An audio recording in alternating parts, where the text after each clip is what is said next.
Ashes of Creation is a highly complex game, and even in this early alpha state, there's a lot more content than people realize. Which is crazy because there is a whole lot more content that's going to be added in the future. I've also noticed a lot more people are joining the game recently and asking a lot of beginner questions. So I thought now would be a good time to do an updated guide to Ashes of Creation video. I'm going to start at a very beginner level, but then work up to advanced stuff like in-game gearing. The first thing everyone should do is go through their settings as you do in any game. Alright, settings.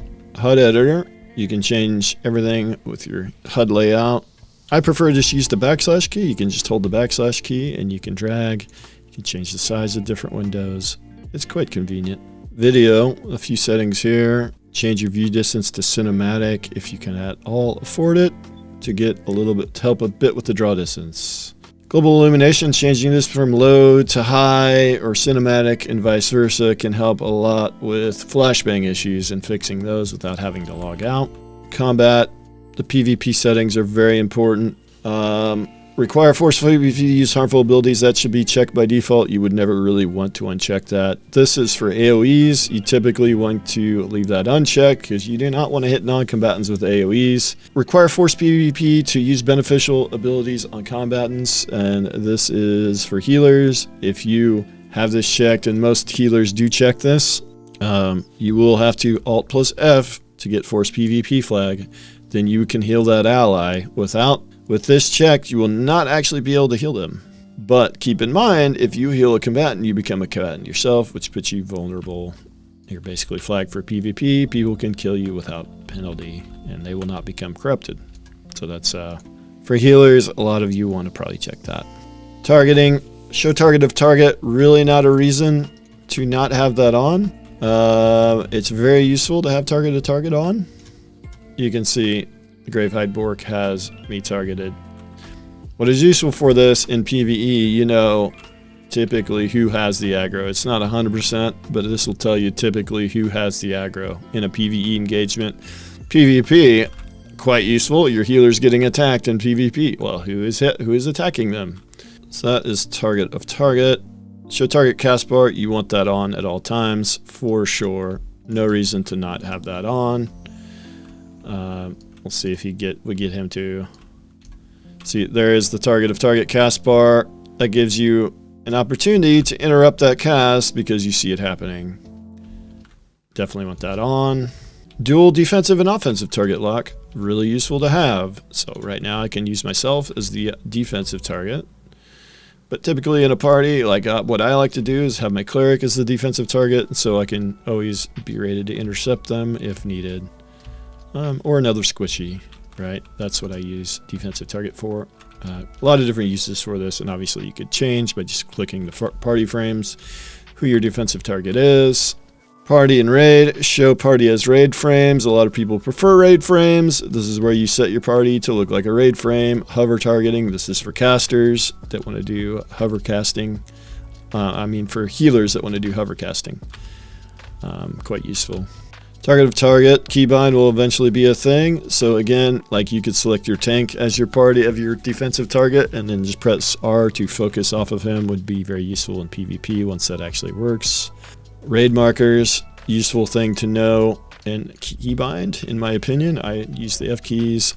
Nice to be able to keybind things quickly and get people on targets. So I've got most of them keybound. Again, left alt. You can throw one ability. Alt plus F, you can just throw all abilities. That's your force flag. A lot of people don't know Mount Flourish exists. That is a thing. Nameplates. This is the big one. Players' nameplate display distance. I like to max this out. Does it actually affect anything? I'm not actually sure. But the issue really isn't draw distance in this game so much as nameplate distance.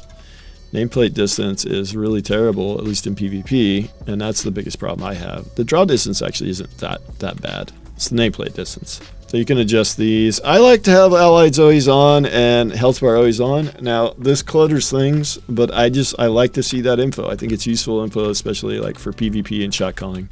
I like to see it. Now, some people don't like to clutter, so you can adjust that. Now, there's different color settings you can go through as well.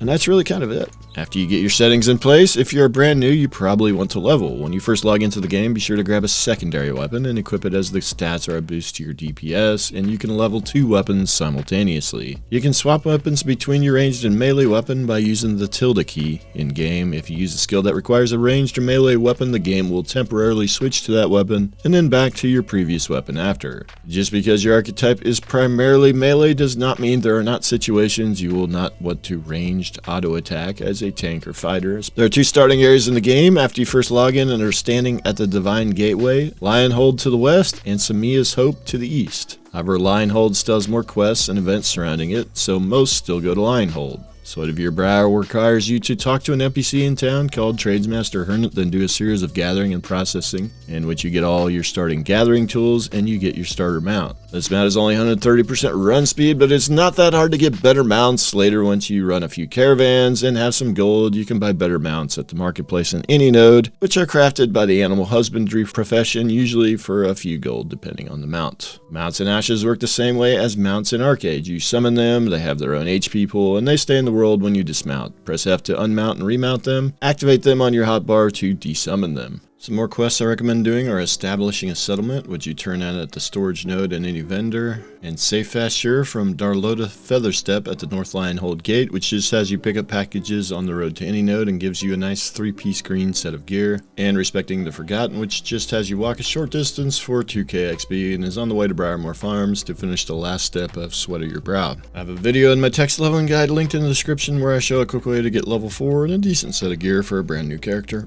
For leveling new alts, just feed them a strong set of starting gear and make the process 1,000 times easier. But for new accounts, this is a nice quick head start. Focus on upgrading your weapons early, as weapons have the biggest power boosts in the game, especially early on in terms of boosting your DPS. But the food and scroll buffs are also very cheap and good early DPS boosts as well.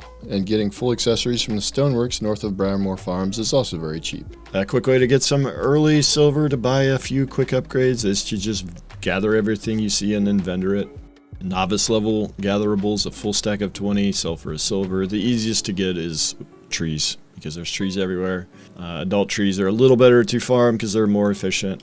Later on, you can level up lumber milling to apprentice, which gives you the ability to make boards. Boards actually will sell for an increased value versus just vendoring the trees. And that's it. A nice quick way to make some early starter gold once you have leveled up a bit. Events are pretty sparse on the map and mostly exist in Miraleth and Winstead Node and near the starting areas, but always try to do them when you are near one. They are great XP and they have great rewards. Most of them just have very long respawn timers, so they are not consistent. But if you run across one, do it.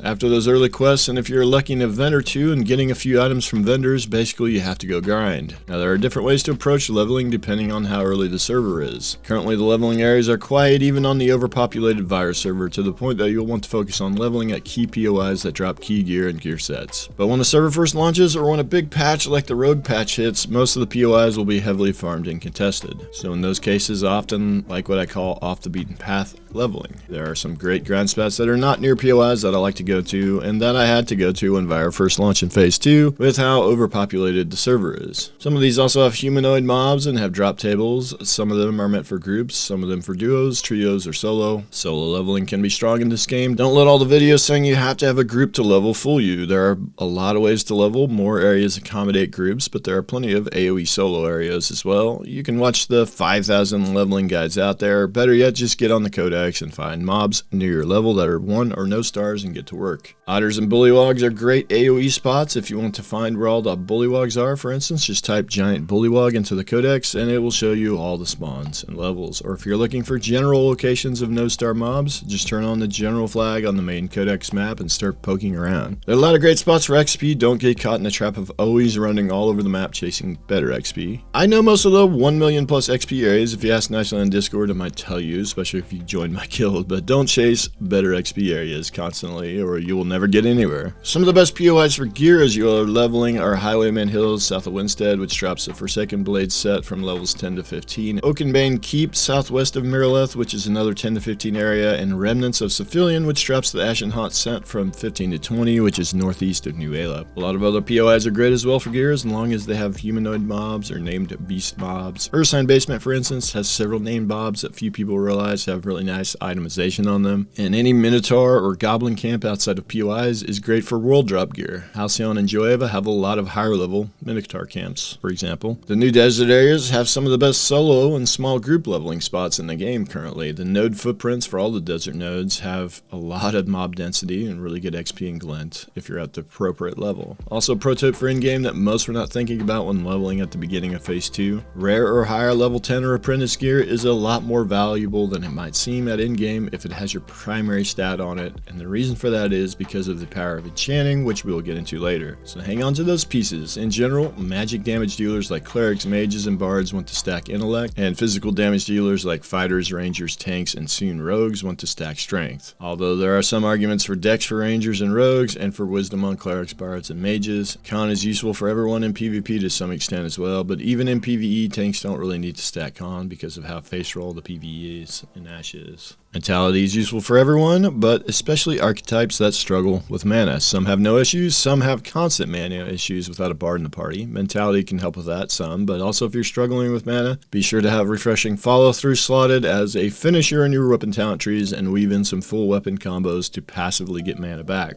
Don't be afraid to start a group in global chat, just post what you need and what location you are at, and if you're at a popular grand POI, you can get groups and leveling going quickly, even with less people leveling. You'll want to do this before the rogue comes out and the starting areas are flooded again, or maybe you'll want to wait for rogue to launch and play a tank, bard, or cleric and constantly be highly in demand by the swarms of leveling rogues. As for the drops in the drop system, it's complicated in Ashes. Humanoid mobs, which include goblins, minotaurs, and bandits, drop gear. Beast-type mobs typically do not drop gear unless they are a named mob. However, glint drops at a higher rate on those types of mobs, and XP rates can often be higher as well. So there are trade-offs in this game. Faster XP rates and better glint, or slightly lower XP and better gear is the general trade-off. Also, all players and parties should ideally be within 5 levels of the mob you are farming, otherwise the drop rates will be reduced. Mob star levels tell the difficulty of the mob. In addition to their level, mobs range from no stars all the way up to 5 stars for world bosses. No star mobs are easily soloable and can even be AoE soloed in some cases. 1 star mobs in some cases are soloable, especially if you're at the same level of the mob or higher. 2 star and above mobs are basically no longer soloable because they have now a passive regen that is basically impossible for a single DPS to burn through. Some 2 stars in very specific areas were soloable before,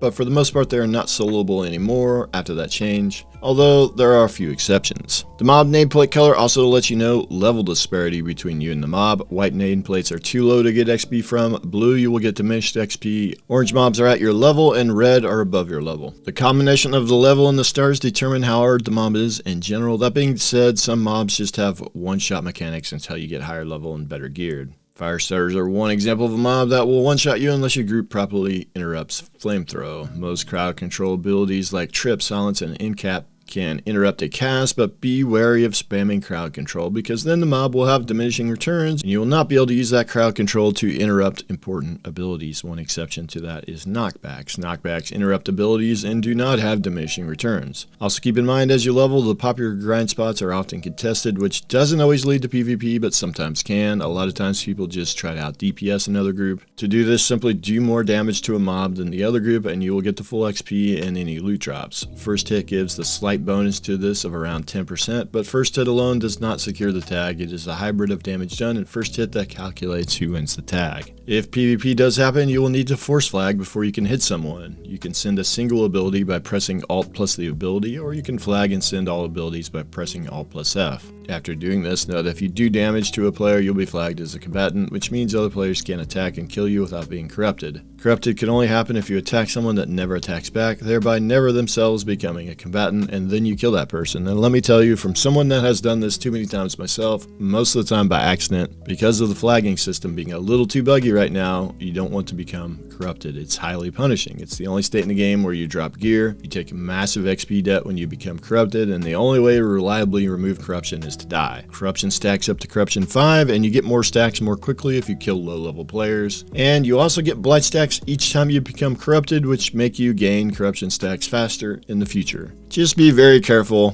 when flagging. There are other systems in the game where you can freely PvP without the risk of corruption, which we'll get into. Generally stick to those and you're fine. The biggest risk in the flagging system is the flag dropping right before you kill someone, which can happen. Lately they have implemented a timer to let people know when the flag is dropping, but before that it was very easy to accidentally go corrupt. Always watch that the force flag is on a player when attacking them. This chart and this page on the wiki explain the corruption system in depth, and I recommend reading it, or go to the corruption section on my Everything Known About Execration video for a full explanation. Also know that there are death penalties in this game. You never drop anything from your item tab, but you will drop gear you're wearing if you go corrupt. But for most people that is rare. You do drop a percentage of your material inventory when you die as a non-combatant, which seems to be around 20 to 30%, but it seems to vary. You drop 50% less if you're a combatant, and 4x of the normal penalty if you're corrupt. Also, you take durability damage when you die, which is a good time to point out that all vendors have a repair button, so be sure to hit that when at any vendor. In addition, you also take XP debt when you die. Well, in XP debt, you will have stat dampening as well, so death is rough in ashes, and since it is alpha, you will die to weird stuff. It's a brutal game in many respects, but that is part of the appeal for some players. Material storage is Tetris style, and item storage is just normal, 1 square for 1 item. Item storage and node is cross node. You can pull items out of any node, and material storage is node specific, and if you're a citizen, you get a lot more node storage, and you can buy more slots. Don't forget to pay your node taxes, or you'll lose your extra storage eventually.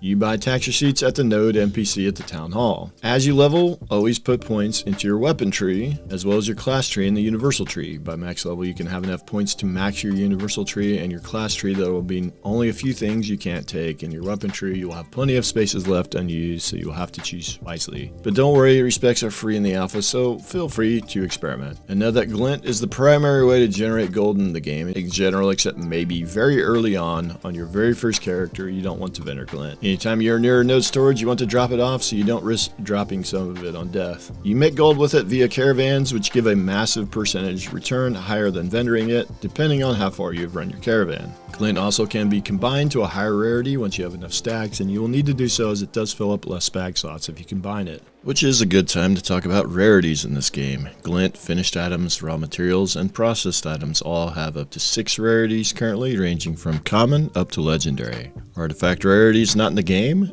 just yet, but it is planned. This is why gathering bags are important, because different rarities take up different stacks in your bag, so as soon as you can afford them, buy them and equip them. Mining and lumberjacking bags are the first ones most people buy due to the slot sizes, but eventually I tend to get 3 of each. Gathering profession and reslot them for what I am gathering, in addition to swapping between artisan gear depending on what I am gathering. Also, gear is a big source of power in this game. Always be trying to upgrade gear as you level, mostly via drops if you can. Level 10 gear is a huge step up in power from level 0 gear. There are vendors and nodes that sell basic gear if you need to fill some slots as you level. Weapons generally give a bigger damage boost, at least early on. Later with enchanting, you can get big damage boosts from all slots. Speaking of gear, gear works very similar to arcade in that there are 3 weight classes of gear: light, medium, and heavy. All archetypes can wear any type of gear, and all archetypes can use all the weapons. Generally, some weapons might go well with a class kit. For instance, the Wand or Spellbook synergizes nicely with the Mage class kit, but in general, just use a weapon that gives you the best stats as you level. Later, you can min-max with ideal weapons for your archetype based on the weapon skill tree, or even based on the range of the weapon.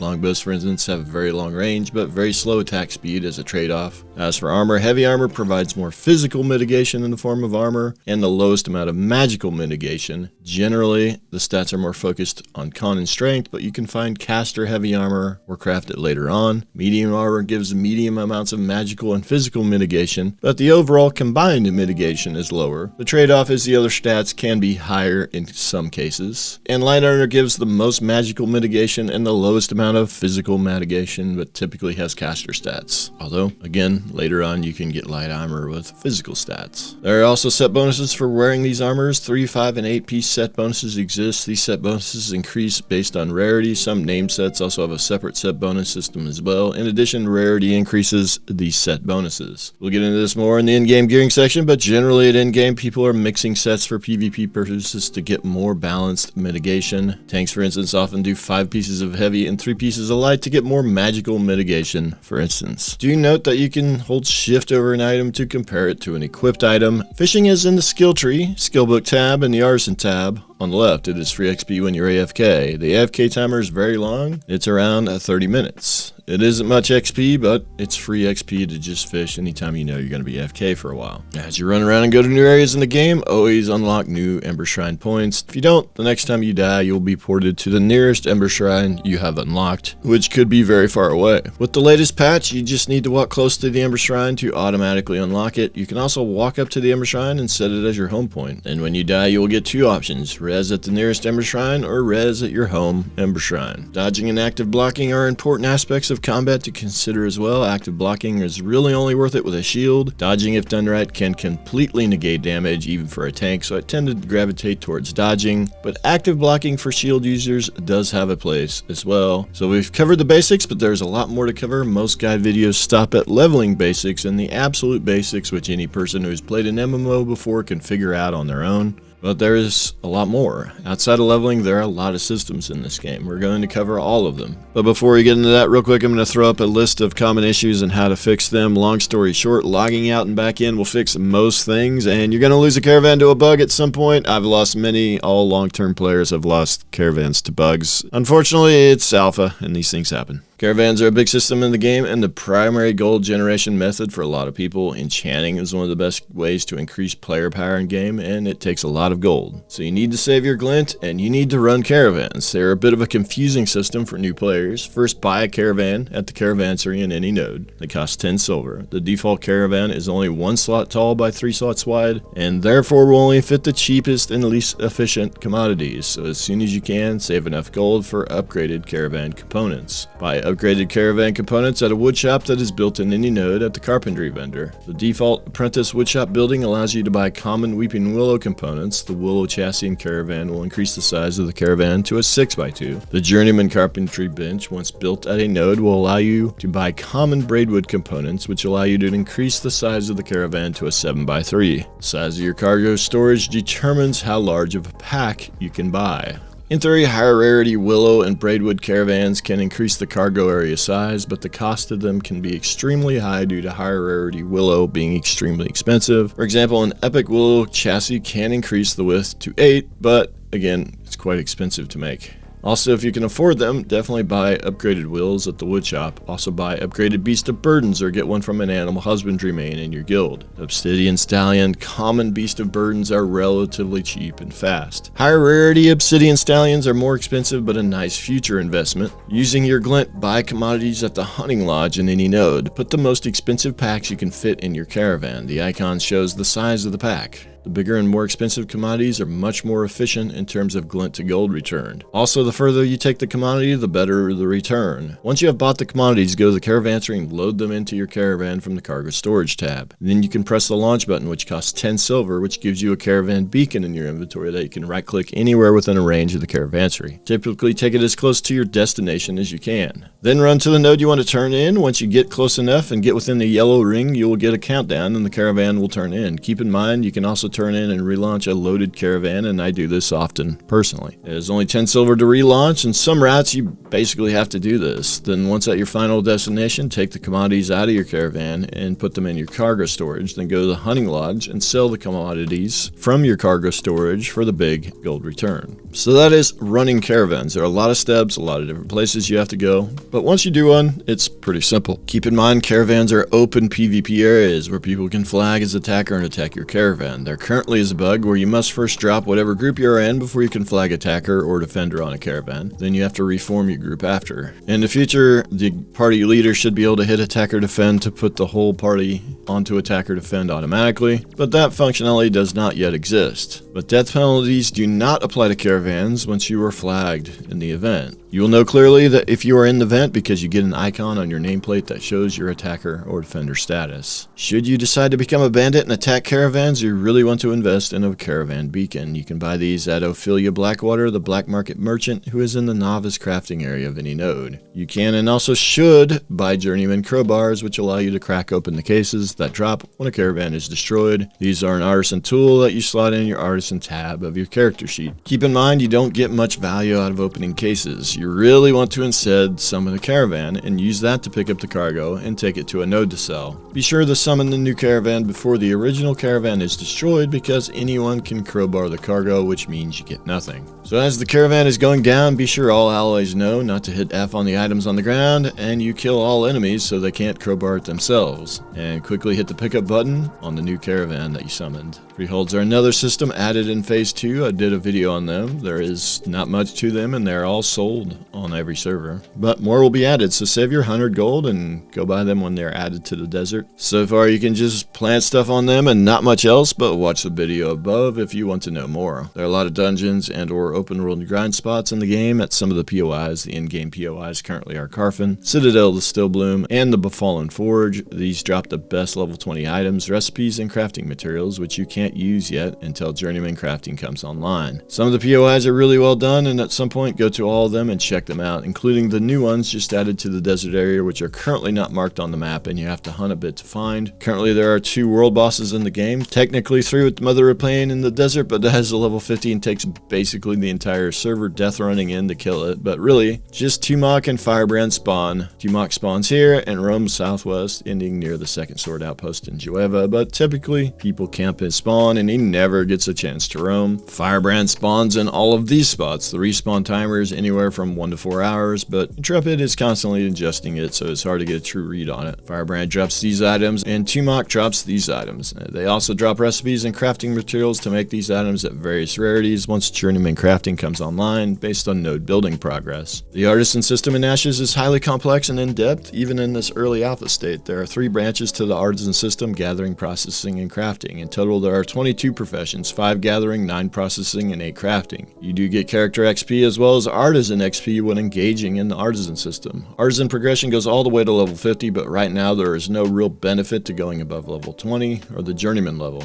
and that is the highest level artisan buildings that can currently be built. Keep in mind you can take all 22 professions to novice level 10, but then to progress to the apprentice level you will need to choose 5, as you are limited to 5 apprentice professions max. Then at journeyman or level 20 you are limited to 4 professions. To progress a profession to apprentice you need to go to the certification NPC at the node building of choice. The professions supported at the different node buildings are on screen. To see which node has the building you need, at a node zoom in on the map and hover over their icons, or find the diagram that someone has produced on the server Discord which shows all the locations. For gathering you'll need to make the appropriate tool for that certification at the tool bench at the applicable node building. You will need to make this tool to be able to gather the next tier of materials. Rarities exist for gathering, processing, and crafting, so in gathering you have a random chance to proc a higher rarity. Current rarity rolls works as follows. You first roll for whether you get a higher rarity, which rarity rating does affect. Then a second roll triggers, which is static, and rarity rating does not affect. However, not all spawns are random. There are static gathering spawns that always spawn a certain rarity and have set respawn timers, and these static spawn locations reset at server start, so there is always a mad rush to find the next set of static spawns and then get timers on them. This means that people tend to camp those spawns and then they set timers, and the top gatherers on a server will often have a bunch of timers running all at once. In addition to material spawns, some in-demand gear requires materials and recipes that can only be gotten from named mobs that respawn on long timers. These named mobs will have a lot of people standing around trying to get the tag when they respawn. Using higher rarity raw materials to process will create equivalent rarity process materials. However, there is a chance chance to upscale the processed items via rarity rating. So for example, when processing 50 rare bluebell into rare bluebell thread, you might have a few proc as heroic. Also, you can get back more than normal with high quantity rating.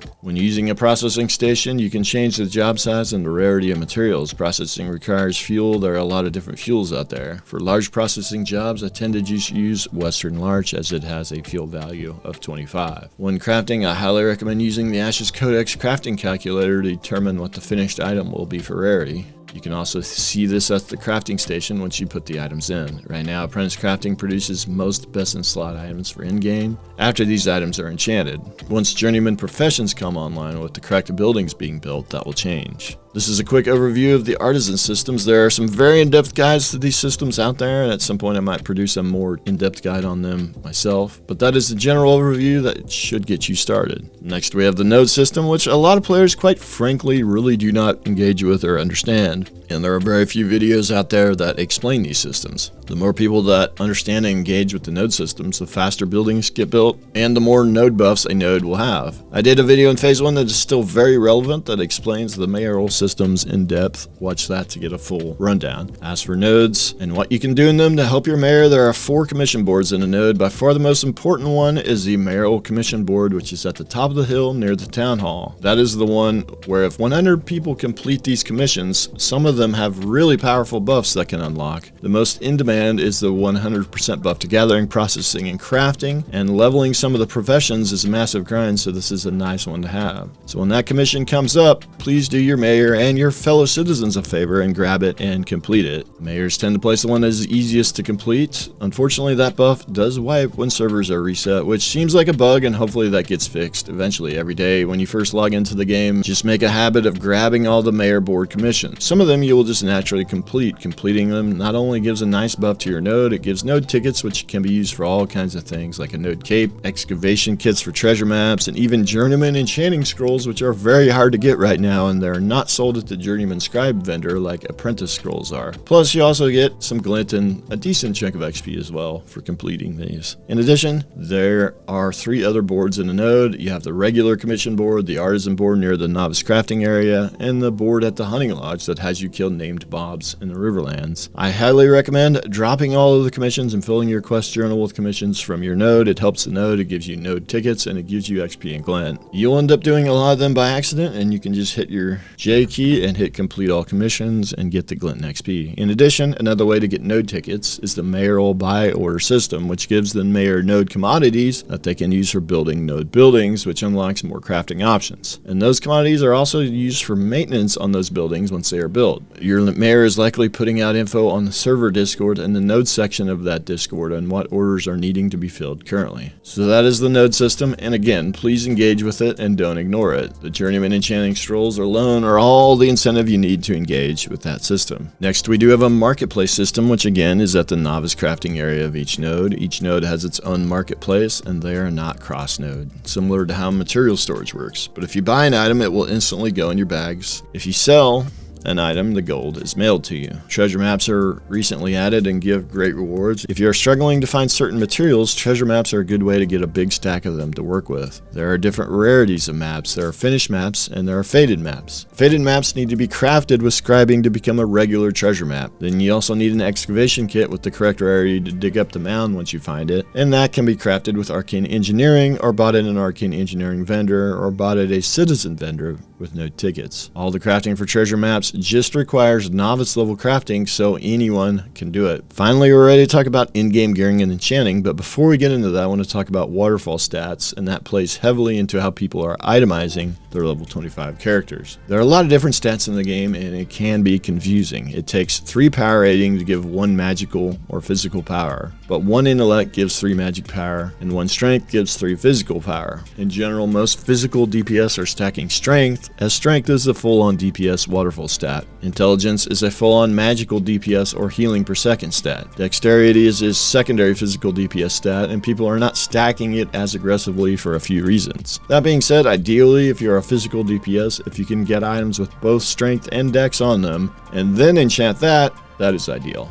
But if you can only get strength or dex, most are choosing strength and then enchanting that. Same with intelligence and wisdom. In its primary, wisdom is secondary. The best way to get a very high power, at least right now, is to get apprentice level gear that is higher rarity that unlocks all the stat blocks for that gear, and then you enchant that with apprentice enchanting scrolls, which you get at an apprentice scribe station. Most guilds are putting out best in slot lists for different archetypes. It's very easy to just make one yourself using the build planner on the Ashes Codex. Just go to the build planner, choose what stat you want to stack, and then choose level 10 for that level range. Since journeyman enchanting or crafting is not readily available yet, generally people are mixing and matching heavy, medium, and light to take advantage of the set bonuses, but also to get a healthy mix of physical and magical mitigation. Physical mitigation comes from armor, and magical mitigation comes from magic resist. Generally start with accessories, as you just need to get the accessory to the level that unlocks the full stat block for the item, and then you enchant it. And enchanting accessories is lower cost than weapons or armor pieces. Apprentice enchanting scrolls can be bought from the lab POI in a node that has built it, and using that you can enchant any apprentice level items. First, I'd recommend just going +3 on everything, then pushing to +6 or even +8. The higher you enchant something, the more expensive it gets, and the chance of failure increases. There are 2 roles. The first is the chance for the enchant to succeed. The second is the chance of a lost enchanting level. A loss of all enchanting levels or a chance of the item being lost entirely. There are charms you can buy that will increase the chance of the first roll succeeding. Common rarities of these can be bought from the arcane engineering vendor, but better rarities do exist and can be bought from arcane engineers. The common charms are not worth using currently, in my opinion. I'll post a general instant strength best in slot list for you in the description of the video, but again, it's not hard to create your own list. Some con and mentality is useful, but in general, 1 con just equals 10 health. It doesn't scale or do enough to offset just stacking power and one-shotting everyone. Again, start with accessories and enchant them, then weapons, but only if you get a truly BIS and high rarity level 10 crafted weapon, as average level 20 rare weapons are significantly better than even the best level 10 epic weapons. For example, here is the current apprentice best in slot level 10 2-hand physical greatsword, the Forsaken Blade at epic rarity, compared to just the steel greatsword, which is far from the best in slot level 20 greatsword and is just at the rarity level. Long-term enchanting that rare level 20 is going to be the better play, or getting a better version of it via crafting, or even getting a world boss weapon and enchanting that. That being said, journeyman enchanting is not cheap at all, so that is also a factor. But just don't go all in on apprentice gear when changes are likely to come in terms of balance, and journeyman crafting and enchanting will be here eventually. Also, don't go too crazy with enchanting level 10 armor. Level 10 armor pieces have much lower armor and magic resist baseline, so as soon as journeyman enchanting comes online, level 20 rare armor will replace most apprentice armor pretty quickly, even higher rarity stuff. So personally, I would recommend that you don't go too crazy enchanting level 10 armor, but accessories are cheaper to craft in general, and enchanting is cheaper, so start there. Then maybe one truly BIS, very high rarity weapon. Thanks to all those that watched all the way to the end. If you need a guild, Genesis is recruiting, and I'll see you guys in the next video.